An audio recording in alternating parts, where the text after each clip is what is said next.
Welcome to Nithan classic viewers. இன்றைக்கி செய்ய போகிற ரெசிபி என்னன்னு பார்த்தீங்கன்னா பருப்பு தண்ணி சாறு. ரொம்ப ஈஸியாகவும் டிஃப்ரெண்ட் டேஸ்ட்டாகவும் இருக்கும். ரொம்ப ஈஸியாக செஞ்சிடலாம். வாங்க எப்படி செய்யலான்னு பார்ப்போம்.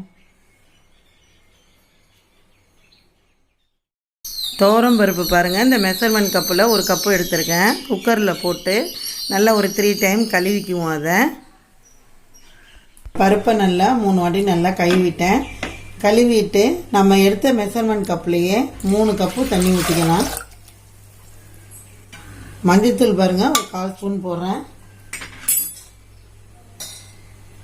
எண்ணெய் ஒரு ஸ்பூன் ஊற்றிக்கலாம். பெருங்காயத்தூள் கொஞ்சம் போட்டுக்குவோம். பெருங்காயத்தூள் இருந்தால் போடலாம், இல்லைன்னா கட்டி பெருங்காயம் ஒரு சின்ன பீஸ் போட்டுக்கலாம். போட்டு நம்ம க்ளோஸ் பண்ணி வச்சிடலாம். ஒரு 3 விசில் வந்தோன்னே அடுப்பை ஆஃப் பண்ணிடலாம். புளி பாருங்கள், கொஞ்சம் புளி எடுத்துருக்கேன். கொஞ்சமாக லெமனோட கொஞ்சம் அளவு கூட. இந்த புளியை ஒரு பருப்பு வேகிறதுக்குலாம் நம்ம ஊற வைக்கலாம். நல்லா தண்ணியில் ஊறட்டும். 2 ஸ்பூன் எண்ணெய் ஊற்றிக்கலாம். கடுகு பாருங்கள், 1/4 ஸ்பூன் போடுறேன்.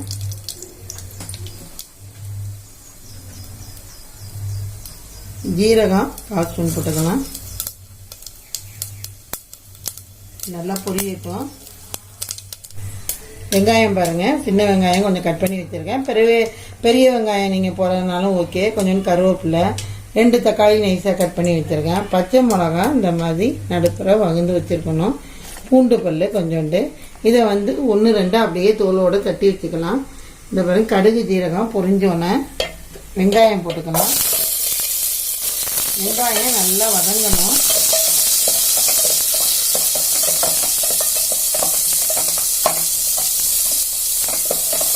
அடுப்பு சிம்லேயே வச்சுக்கோங்க. நல்லா வதங்கட்டும் வெங்காயம். வெங்காயம் கொஞ்சம் நல்லா வதங்கிட்டு வரமிளகா 4 வரமிளகா இந்த மாதிரி கிள்ளி போட்டுக்கலாம். பூண்டு அப்படியே நல்லா தட்டி கொஞ்சம் போட்டுக்கலாம்.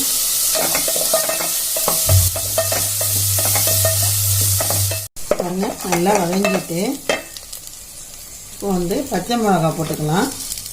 கருவேப்பிலை போட்டுக்கலாம். தக்காளி கொஞ்சம் தக்காளி போட்டுக்கலாம். கொஞ்சம் அப்புறம் சேர்த்துக்கலாம்.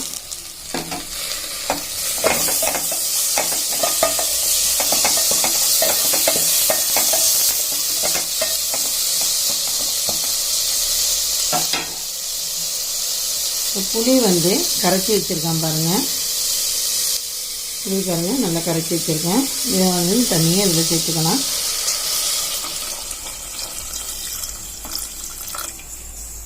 மிளகாத்தூள் 1 ஸ்பூன் போடுறேன். கலந்த பொடி, சாம்பார் பொடியெல்லாம் போடக்கூடாது. உப்பு தேவையான அளவு போட்டுக்கலாம். போட்டுட்டு கொஞ்சம் தண்ணி சேர்த்துக்கலாம்.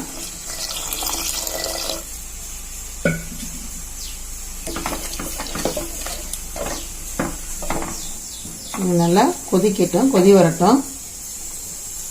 போயிடுச்சு. ஓப்பன் பண்ணி பார்க்கலாம்.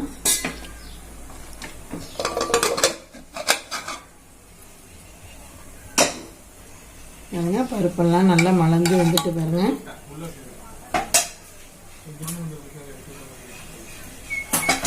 இப்போ தக்காளி கொஞ்சம் வச்சுருக்கேன் இல்லையா, அந்த தக்காளியை பருப்போடு போட்டுருவோம்.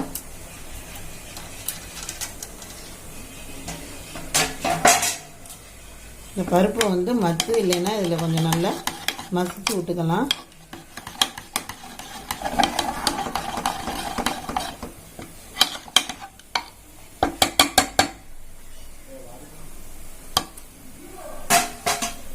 கொதிக்க ஆரம்பிச்சிருச்சு பாருங்க, நல்லா கொதிக்குது.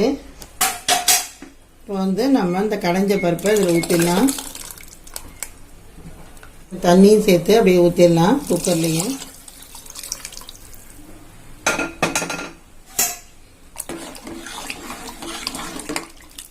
நல்லா ஒரு கொதி வரட்டும்.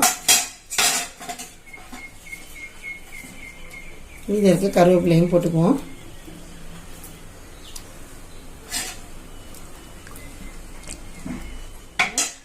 பருப்பு தண்ணி சாறு நல்லா கொதிக்குது பாருங்க. தண்ணியாக இருக்கணும். திக்காக இருக்கக்கூடாது. திக்காக இருந்தால் சாம்பார் மாதிரி ஆயிரும். பருப்பு தண்ணினாவே என்ன தண்ணியாக இருக்கணும். பத்தலைனா கூட தண்ணி ஆட் பண்ணிக்கலாம்.